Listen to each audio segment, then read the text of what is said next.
Retour ici à Luce-la-Crotte, nous sommes avec Christophe, c'est le maître d'œuvre de cet équipement, cette chaufferie bois, qui est un équipement, j'allais dire, bien dans l'air du temps sur ce secteur de Luce-la-Crotte. Beaucoup ont investi dans les chaufferies bois, on l'a vu en particulier à Embrun, qui a été un peu pionnière en la matière, Briançon avec ses cheminées qui ont fait pas mal parler, mais qui est maintenant lancé aussi.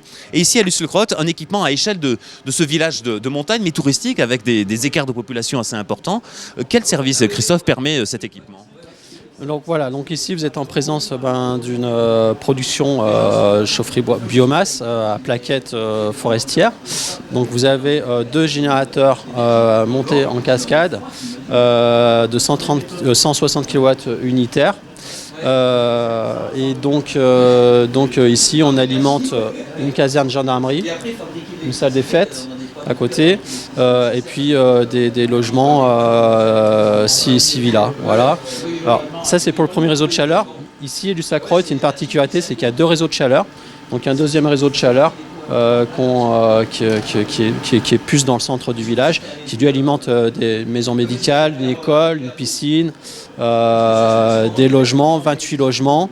Voilà. Voilà, globalement on alimente deux bailleurs sociaux et puis des bâtiments communaux. Voilà. Si je taquine un peu nos habitants, nos amis habitants de Luce-la-Crotte, cette petite enclave drômoise, la limite des Hautes-Alpes et de l'Isère, c'est vrai que le réseau de chaleur on en a bien besoin à Luce. Oui, tout à fait. On a des températures extérieures ici qui sont assez basses. Donc cette année on a ici relevé du moins 15. Les chaudières ont suffi, elles ont rempli leur rôle. On a un générateur de secours qui est là derrière vous, qui sert seulement là en cas de secours. Voilà. Normalement, on est complètement autonome en bois. Sachant, Christophe, pour ceux qui suivent ça de loin, qu'il s'agit aussi d'une belle filière, d'une filière vertueuse, parce qu'elle met en valeur et valorise le bois de notre région. C'est ça qu'il faut expliquer aussi.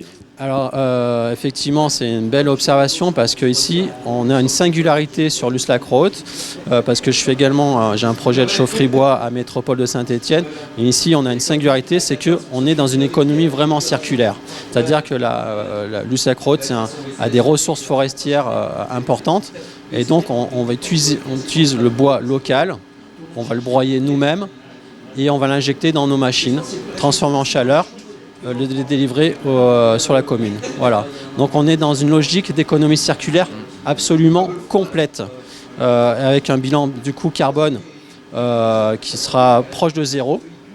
Et puis avec des cendres qu'on peut épandre, qu'on peut utiliser comme fertilisant, puisque voilà, les cendres sont donc riches en potasse, potassium, azote, et donc peut être épandues pour les surfaces agricoles. Merci Christophe d'avoir pris le temps.